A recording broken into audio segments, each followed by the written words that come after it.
us now to talk about the U.S. economy and the markets is John Herrmann, Director of U.S. Strategies at Mitsubishi UFJ Securities, and David Nelson, Chief Strategist at Belpointe. Good to have you back on the show, gentlemen. Thank you. Great to be here. John, I'm going to start with you. Okay. So 5.9% unemployment rate looks good on the surface. But we look at the labor participation rate, which is at a three-decade low, and hourly wages are also flat. So taking all of these data points into consideration, what's the job picture like overall, in your opinion? Okay, so what I think we've been telling you along the way for the last couple of years is that what we're seeing is a decent cyclical ramp in jobs, and we're getting a good cyclical recovery. We do have some structural issues with the labor market. For example, the aging of the population. We also have longer-term unemployed who have troubles with their skill sets. So, but in general, I think the economy is really getting, stronger. And what I think is, to tie in with the markets, we have a really interesting divergence between the U.S. performance and, say, the Eurozone, which really has much more structural issues. The U.S. is probably the cleanest shirt and the dirtiest hamper, as some would say. David, you think there's some flies in the ointment here? I think he hit on a very important point, the secular issues. This has been going on for a couple of decades. We've been exporting jobs for almost 2-3 decades now, and the truth is that big muscle jobs go to where big muscle jobs are cheap, and that's just not simply here. And as far as the markets are concerned, we're the lifeboat. We're the lifeboat. There are very few asset classes out there that are working. Everybody's coming here, and this is part of the resurgence in the U.S. dollar. We're the lifeboat, and that is, as you quite correctly say, is pushing the dollar up. So what does that mean for the jobs market? I don't know what it means. I'm not quite sure what it means for the jobs market. I can tell you what it means for the stock market. It means that portfolio managers have to start to rethink how they've invested assets. Obviously, things like energy and commodities are going to be hard hit by a rising dollar.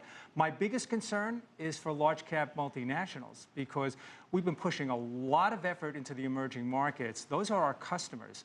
And a rising dollar makes U.S. goods less competitive. Well, let me put a little bit of back. So I'm a fixed income guy. So from our standpoint, what we've seen, the U.S., we've grown our budget deficit pretty dramatically over the last, 4 or 5 years.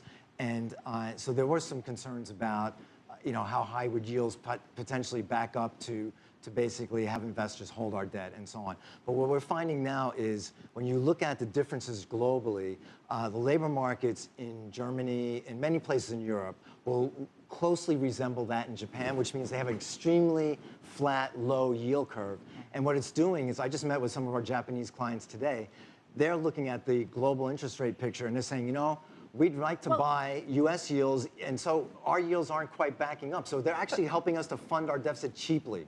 So it's almost like a virtual. It's a very weird. Let's bring it back to the U.S. markets. They did rally today, though. For the last month, it's been a bit of a tough one. The S&P down 1.7%, the Nasdaq down 2.7%. Well, we had that line in the sand, and I've written about that. The line in the sand for the S&P was the 120-day moving average. We breached that on Thursday, but we closed well above it, and that's been a terrific. Are the fundamentals in the U.S. economy that we've seen with this jobs report, with consumer confidence numbers, with U.S. trade deficit? It supports a higher stock market, yes. It supports a higher stock market. In my forecast, we're looking for payrolls next 2 months in a row to be around 250 to 260,000. We're looking for a much better Christmas holiday shopping season this year than previous years. Next year, we're looking for the unemployment rate to drop a full 1 percentage point. Part of it's structural decline. The other part is job creation. So we're getting this thing moving. He's right. We have some areas of this country that are just booming in jobs. We saw GDP revised, second quarter 4.6%. It's right. And the 248 actually masked Are we seeing this translated into corporate earnings? Are we seeing growth on the top line, revenue and sales? We are, but I do have a concern. I want to see what the reports are like next week. I want to see what they're saying about this rising dollar, these large cap stocks. The energy complex is where the boom is right now. And the fact that the United States is well on its way to a path to energy independence, that has enormous, implications for what we're going to pay for U.S. I think in terms of the dollars, one interesting example just came out this past week. We saw 4 motor companies say, okay, we're selling a tremendous number of vehicles in the United States, but yet our sales in Europe, they're taking over $1 billion hit in their operations in Europe. So you're really getting this divergence. Europe in is the global. trouble spot. It's absolutely the trouble That's really spot. the trouble spot. Europe is a trouble spot. We know what the ECB is doing with regards to rates. They're trying, but even And Mario nothing Draghi, came out of Draghi this week. Nothing. I know, but Mario Draghi, who's very straight-faced and very direct, saying, you know, there's a limit to how powerful the monetary transmission mechanism will be in Europe. Let's bring it back here. to Janet Yellen and her monetary policy, and everybody's now watching what the Fed would do. You've got a war going on there. I mean, there's obviously a huge debate within the Fed. You know, you have a Placer and a Fisher on one side of the table, and Janet Yellen, who's, you know, obviously been very dovish and given out mixed signals in here. I think what we need to look for this month is really the key. I want to see a change in the language, because we can't have a change in policy until we change the language. Yeah, but it's going to be too soon to change. I think it's going to be a little bit too soon to change the language, because you basically always want to. Well, if you change the language, then 6 months later you can get the Fed hype, because if they don't change now, then we're going to look. So we want to build in more expectations. You can easily do it, and you can easily do it in January. Right now, the markets are expecting a rate hike, safe to say, second half of 2015, and they're mentally preparing for that.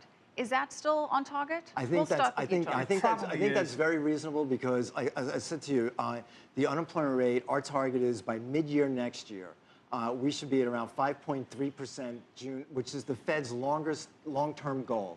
So we'll be at that going lower. John, but don't you think 5.3% unemployment rate, it really masks a lot of other problems that we have here. David, with a job participation rate this low, what does it really mean? What it means is we have 4 million job openings right now, and we need to. What it tells us, and you're not filling in with domestic talent. Gentlemen, we're going to have to wrap it up. David, very quickly, do you see the Fed raising rates second half of 2015 or sooner? Certainly by then, absolutely. All right. Well, thank you very much. Nice, heated, lively debate. John Herrmann, Director of U.S. Strategies at Mitsubishi UFJ Securities, and David Nelson, Chief Strategist at Belpointe.